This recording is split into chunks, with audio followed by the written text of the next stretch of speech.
Hello and welcome in PowerPass, your ticket to greatness. Today, with Hakiel and me, with Mati, we will be speaking about another step on a hero's journey, or another factor that happens very often in hero's journey. And this step or this factor is the fear of making mistake. Let it sink in. The fear of making mistake. Have you ever wanted to try new things or go and try something that it's totally new for you? And so how do you feel thinking about it? Do you feel excited or do you feel anxious? And what your feelings are telling you? So now my question is, how can we recognize in ourselves that we are afraid of making a mistake? How we can become aware of it? Hakiel, you know? Yes, I think there is a very specific inner conversation that is about, and it's exactly something like, and sorry for the words, but it's exactly like, I made shit. Okay, these are the words. And it's quite curious because I think it's important here to explain why this fear of making mistakes sometimes can be so dominant in the life of someone, especially because of this fear of making mistakes. It's connected with the phase of the development that it's exactly about when the toddlers are leaving the nappies. So sometimes the process it's a bit difficult. And it's really a phase that it's common that the children develop the notion of guilt and the notion of shame. So okay, wait a second, because that's what my question also is arising. When we are really young, like toddlers, we don't know how to walk. We still crawl on the ground. We don't have fear yet. We have fear. Yes, you have fear is basic, because even there are studies that, for example, if a baby is surprised with a strong noise, the baby jumps. Oh yeah, so I know this. The baby feels fear, but the part of the fear making mistakes, it's a construction. So yes, the baby is not born thinking, oh, when I'm going to make a mistake now. Yes, exactly. So that's what I was following too, because as children we don't have a conscious way of understanding that we might make a mistake and that might something bad happen. So in that way we don't have this fear. It doesn't exist. This kind of fear of making mistake is being developed later. Yes, and it's a learn.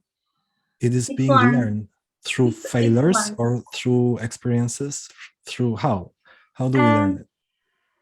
Usually it's connected exactly with the phase that I was talking about, because it's like imagine that the baby is leaving the nappies and then an accident happened, and for example one of the parents says something like, oh, what you have done, you were doing so well, and today this is something that when it's happening in that phase really leave marks. Okay, and of course all of us we face it, but obviously also when we were born we came also with some traits of personality. So for some children this will be quite okay, yeah, but for others it will be very difficult and it will be structured in their development.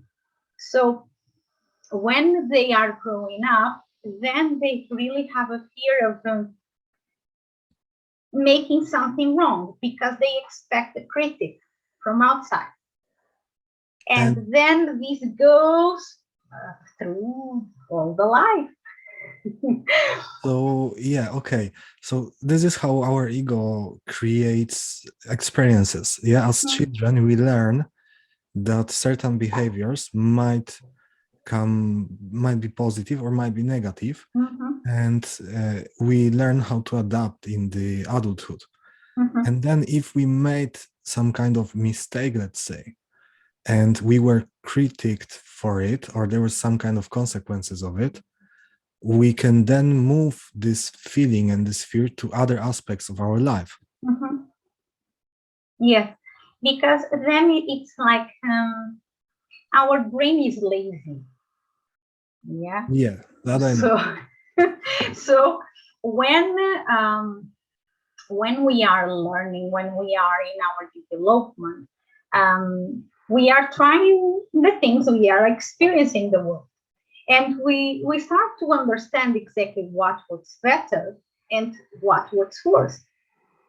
And then it's like the brain starts to understand that you adapt in some way. So then your neural pathway gets stuck in that pathway. So then you just repeat it.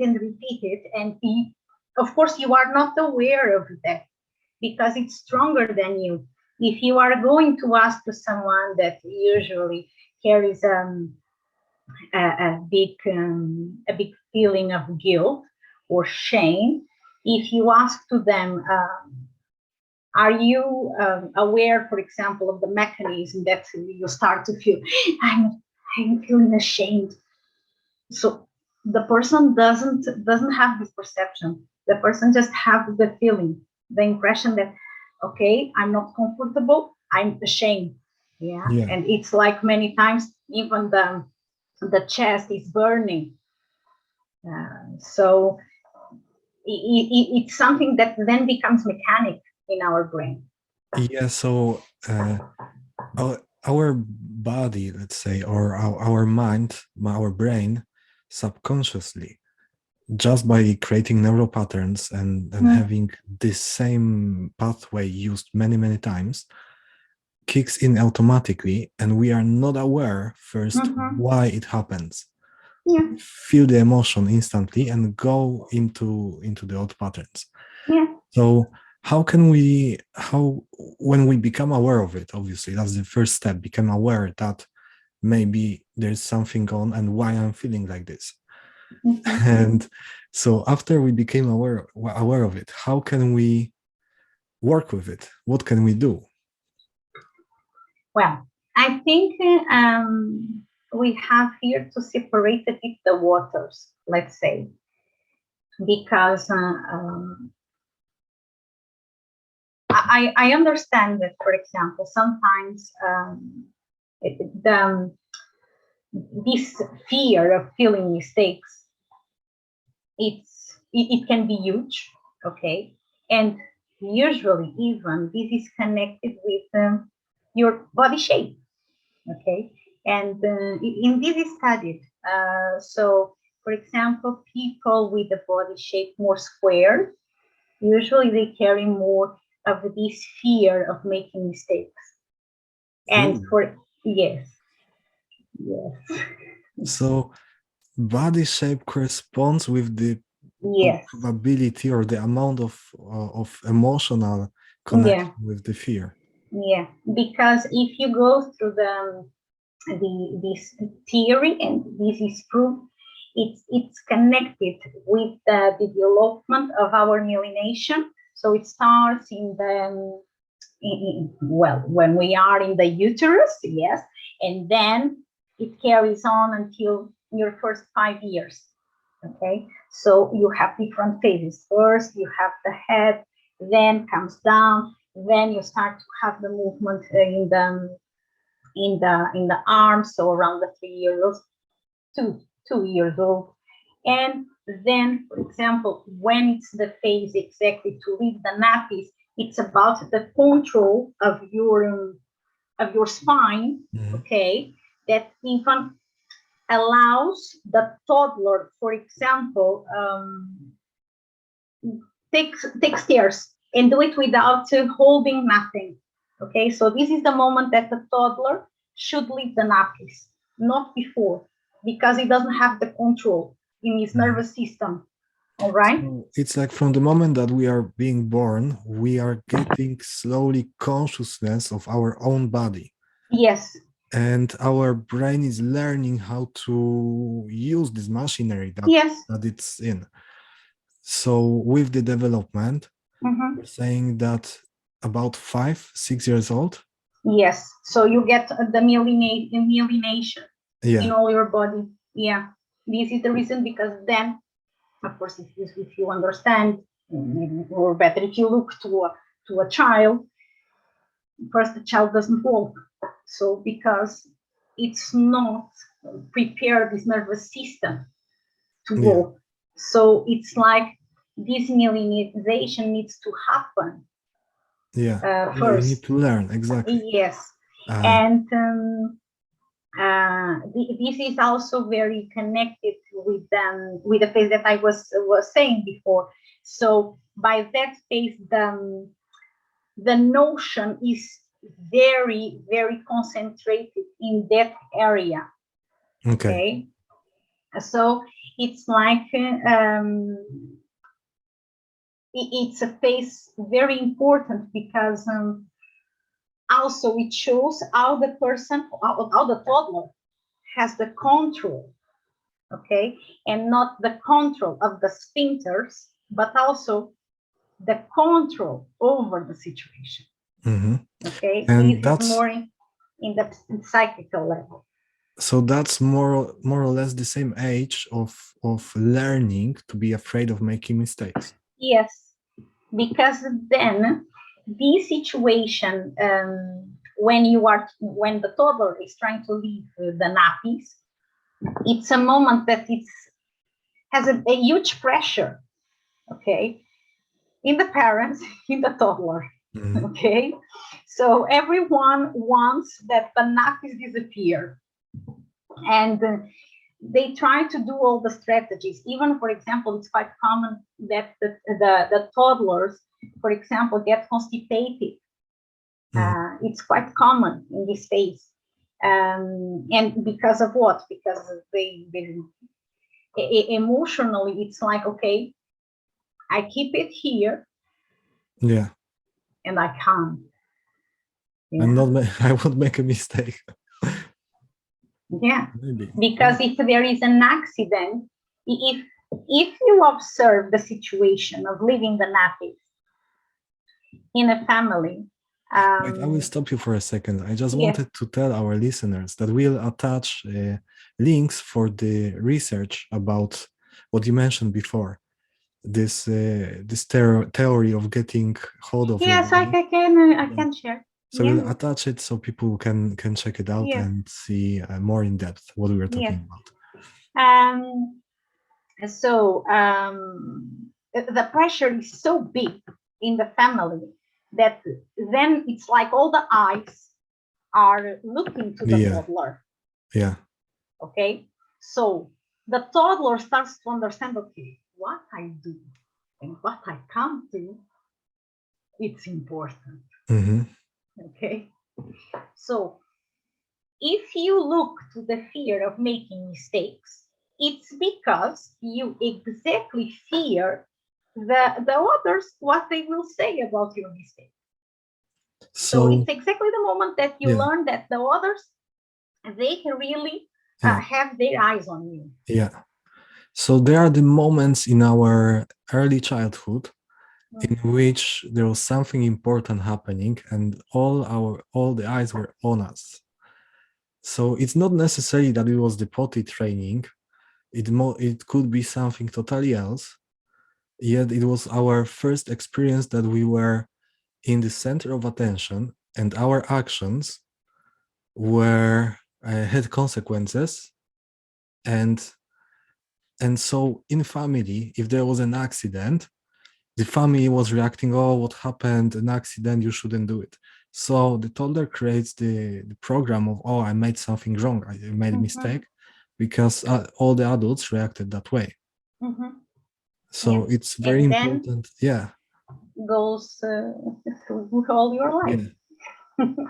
Yeah. Okay. So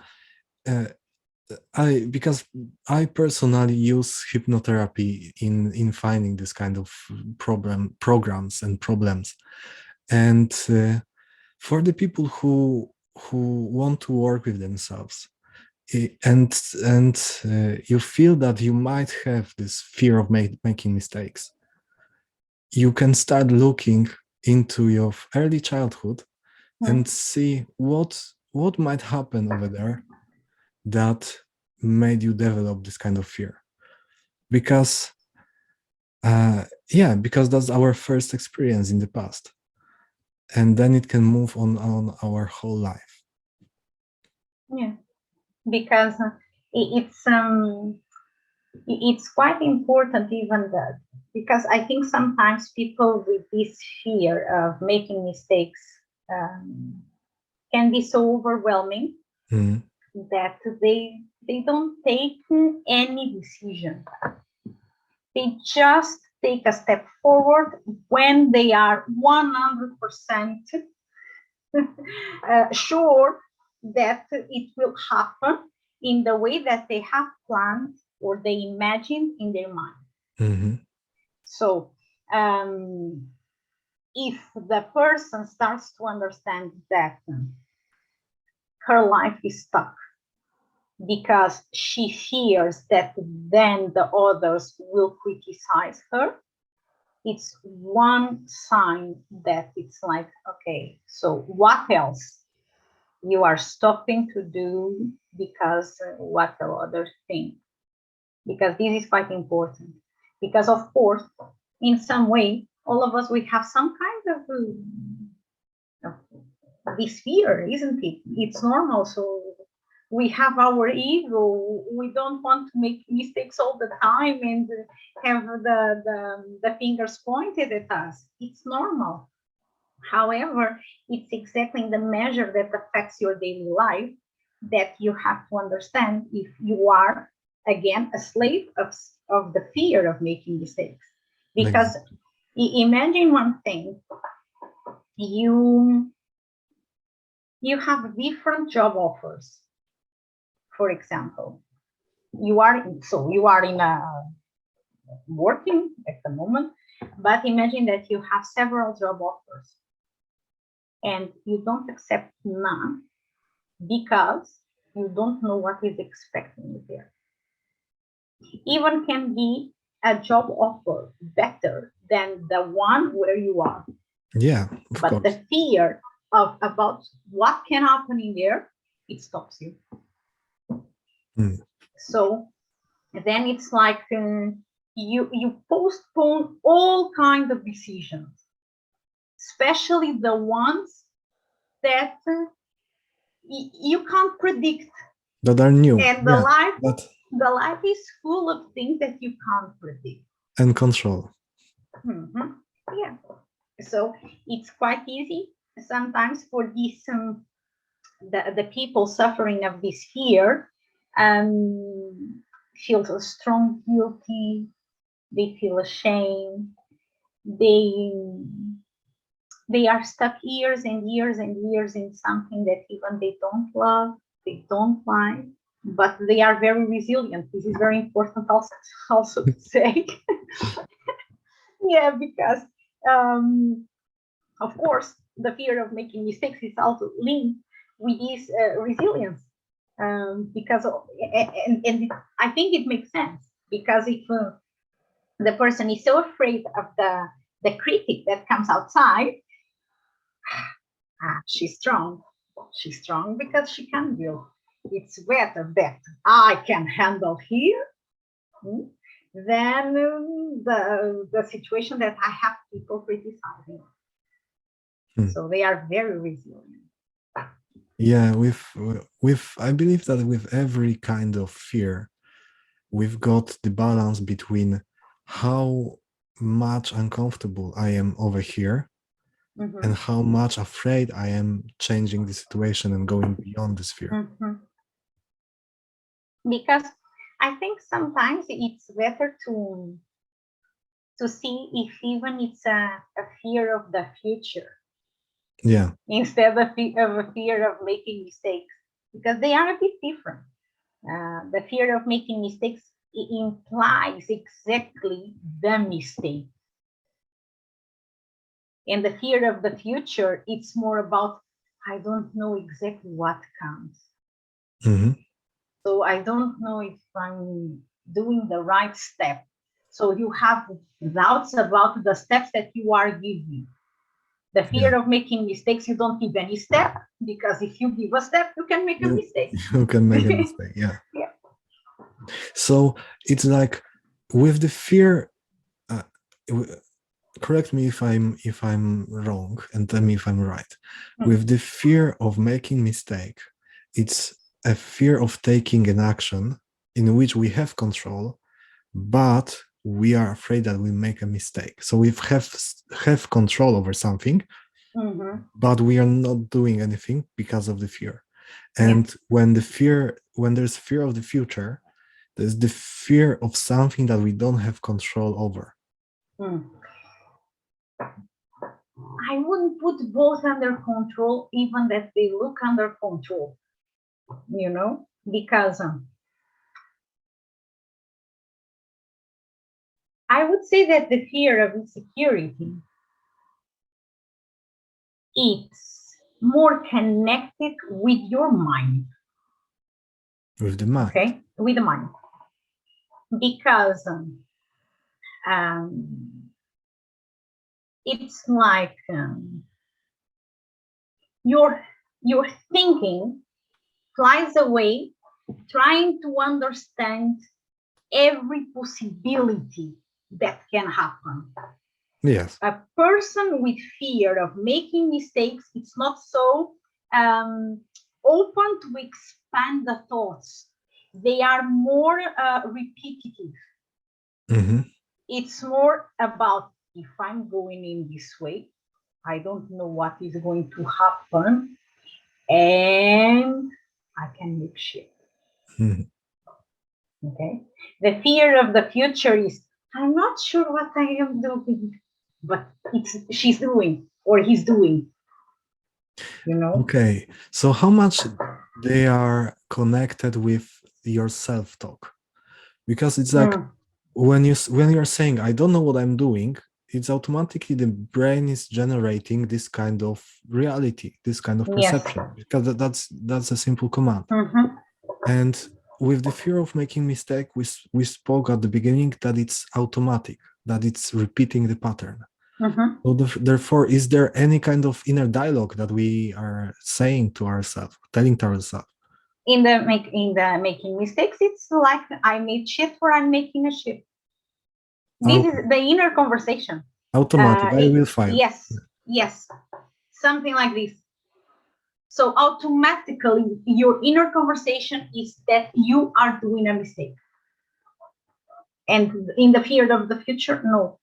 It's like, I don't know what I am doing. It's different. Yeah. So the fear of making mistakes, it's always stopping you.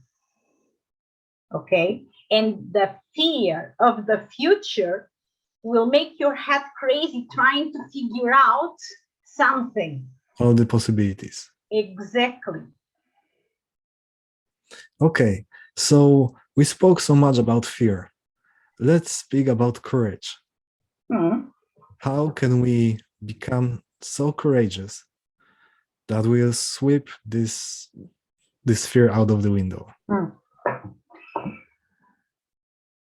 I also believe that it's quite important sometimes to accept that even these traits that can stop you, they can be a resource. Okay, you can take advantages of them. The thing is that usually you don't know how to take advantages. Here is the problem. Because, for example, a person that has a huge fear of making mistakes, it's a person that needs a plan B. So it's a person that is perfect for planning. Give to this person something to plan, and she will do it perfectly. So this is an advantage because, again, she doesn't want to make any mistakes. So she will plan every single step, every single detail. For Using example, it's the fear of making a mistake becomes a kind of friend. a skill. Yeah. Yes. It allowed you to learn something so essential like planning and generating solutions. Yeah. Mhm. For example, and if the person feels, because it's quite curious, the fear of making mistakes can be overcome and go into the courage if the person starts to feel confident that, oh yes, I'm good in planning.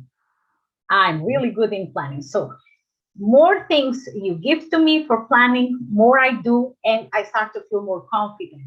Or even the person starts to understand more strategies in her life that she can plan and she can take this as advantage and she can become really good, for instance. Or even imagine that the fear of making mistakes, it's something that would stop a person to do this that we are doing here.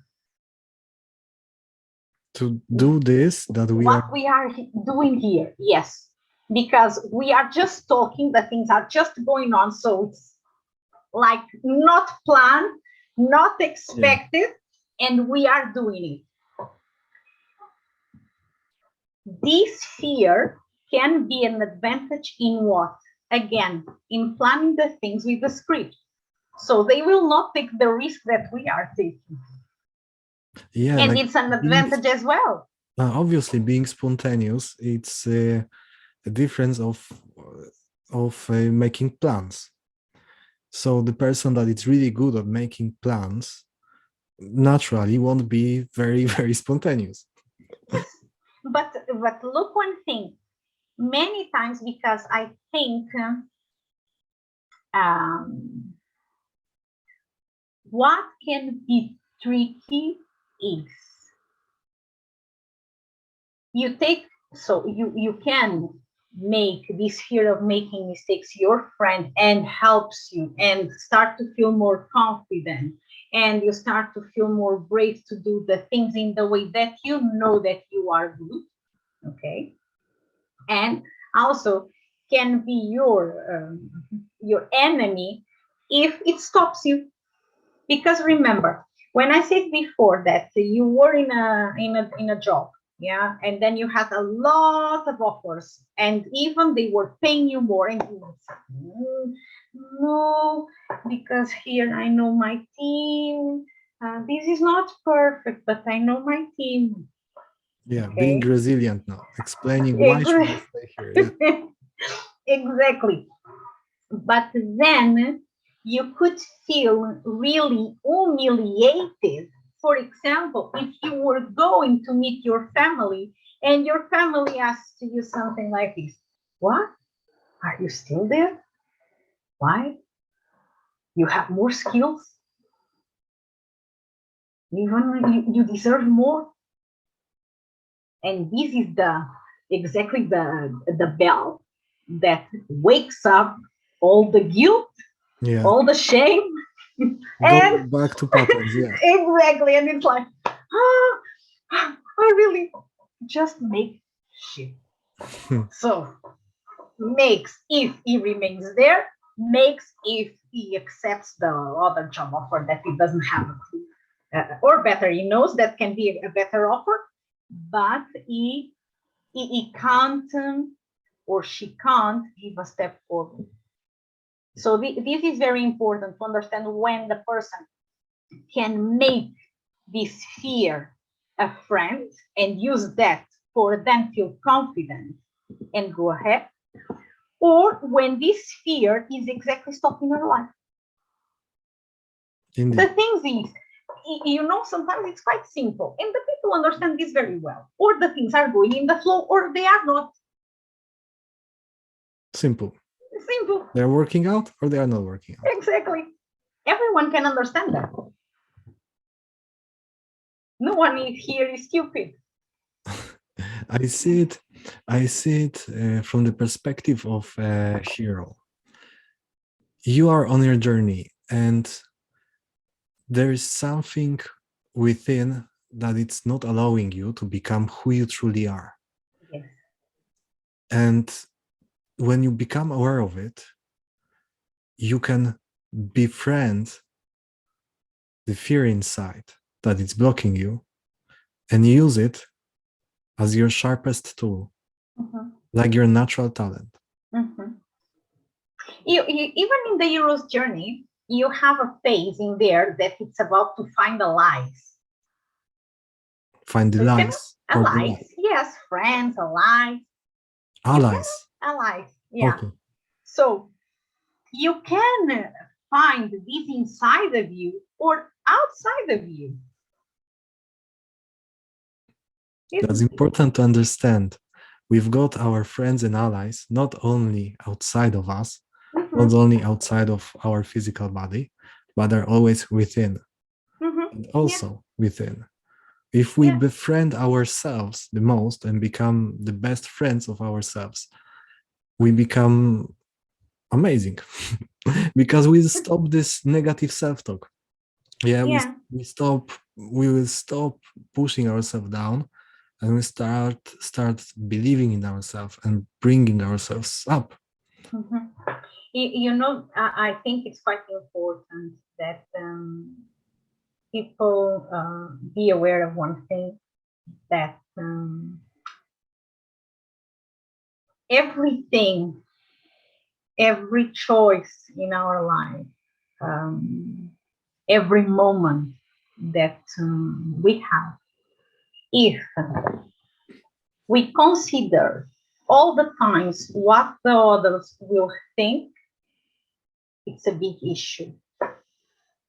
It can't look like that now, but I remember that I think was an Australian nurse that she started to notice exactly the regrets of the people that were passing away. So they had the cancers, and so they really had time to talk and even to say what they were regretting.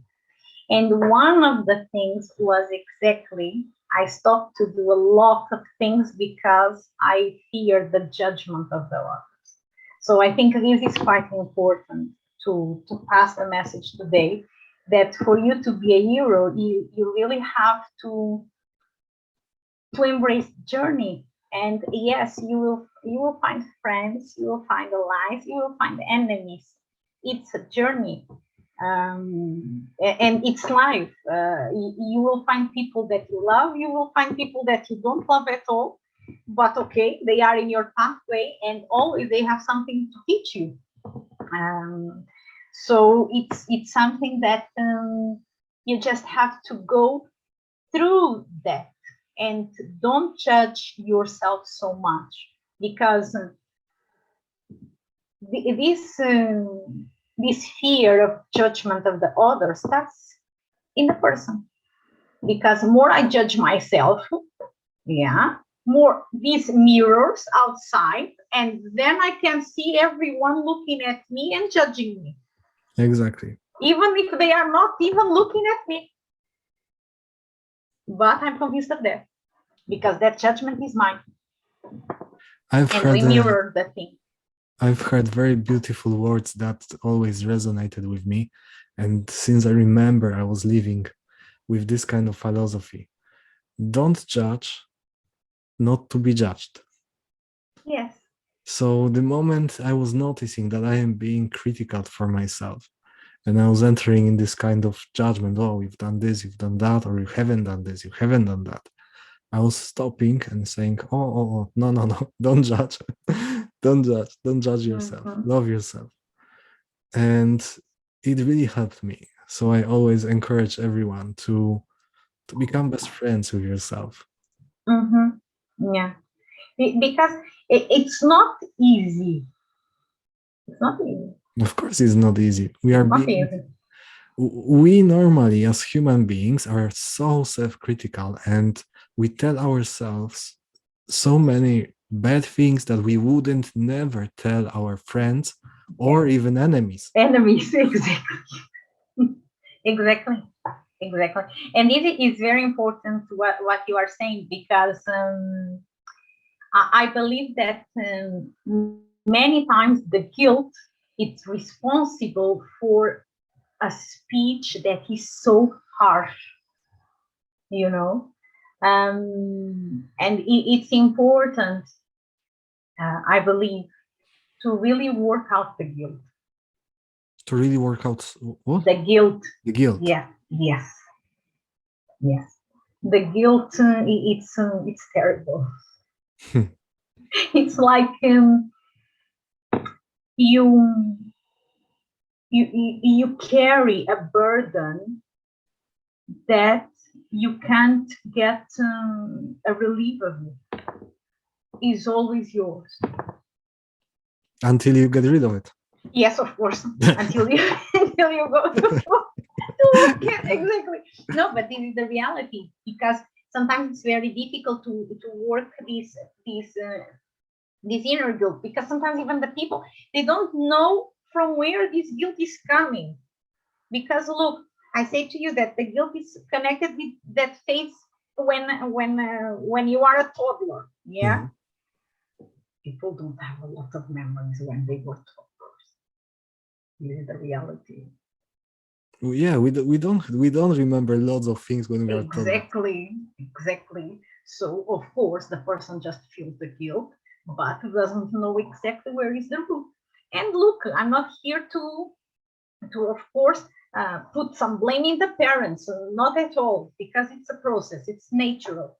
And of course all the parents, they are here exactly to help the child to grow up. Yeah, and Okay, learn this how is to live. just the way how different children react, because I'm sure that even, for example, a couple with 5 kids, they will tell you different stories about every child. Yeah. From this about this phase. Yeah, obviously, and Yeah. every soul coming here on earth chooses its own divinely designed experience. So we cannot judge and blame anything outside Yes. of us, not even ourselves, because everything that is happening in our life, since the moment we are being born up to the present moment and in the future, it's always divinely designed for us. And it's happening for us to Mm-hmm. teach us something, to allow Yeah. us grow. Yeah. So Because you know, now that you were saying that, I was even wondering that, of course, for many people, this will make sense. For some people, they will have some doubts. And for the people that have some doubts, I just would like to add one thing. For example, if the person goes to a session of astrology, okay, so you just give your details, yeah, and then the person, without knowing you, she knows stuff. She will tell you, you have these issues, maybe your relationship with these, I don't know, the father, the mother was complicated. Here it was a period very complicated between your 10 years old and your 11 years and a half, for example, so on and so on. If you are going through this information, you will understand that it matches. And if you go through another kind of system, human design system, gene keys, go ahead. You will find that the information predicts the same. So there are things that you really came to face. This is a reality. Then it's about you, what you want to do, because in all the systems also, they can show you your potential. The pathway for for your soul, even life purpose. So every system has a different designation. But in the end, if you are going to cross the information, you will see that they are talking about the same. Yeah. So these just justify what Matt was saying. I encourage everyone to check by themselves and see which system the most resonates with them, and see how much it resonates, how much it's true, and how much it's connected with your life. Because, for example, I was testing a couple of them, and some of them were spot on, and some of them were like totally out of the blue. So, yeah. Okay. So, is there anything that you would like to advise our listeners today to? For the people that don't feel the courage right now to go through their guilt, try to start to become at least a friend of your fear of making mistakes, and to transform it exactly in a way that you can plan, you can have a script of the things, because you can be very, very good, at least in that. And this can give you really a structure, for then you understand what you can expect more about yourself and what you want to do about yourself. So this is what I would like to say. Befriend your fears. Yeah. Yeah. The fear of making mistakes. we are such a beautiful and genial beings that we can figure out the way around of our pain, and we become specialists in avoiding it. So the things that we fear the most, they are giving us the most strength, and they are developing our skills. Exactly. Perfect. Amazing. Good. Thank you for today. Thank you. You are listening PowerPass, your ticket to greatness. And we invite you for another podcast next week, Monday, 6 o'clock. See you.